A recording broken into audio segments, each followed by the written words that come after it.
Level Up's been going for quite a few years now. It's always been an event specifically catering to learning and development, to kind of sharing knowledge that we accrue.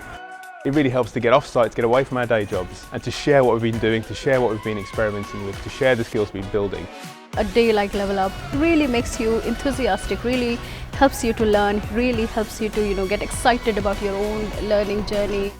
I feel like I've always been encouraged to bring in my strengths and lean on others to learn about the parts that I don't know enough about. So it's been a good forcing function for collaboration. Like I could go sit for a very technical half-an-hour talk on something and come out the other side either completely educated about it or just, having tried something for the fun of it.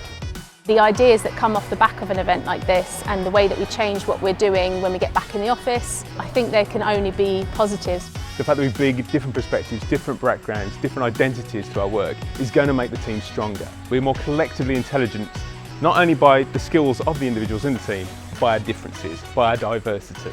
We give goals and missions to teams, and together they share their diverse skill set to do a really great job. People's opinions are respected, but also the people themselves are valued. And so everyone always has something they can contribute. Yeah, we have a good culture and it's sticky, so it just infects everything basically. Yeah, it's a fun place to be.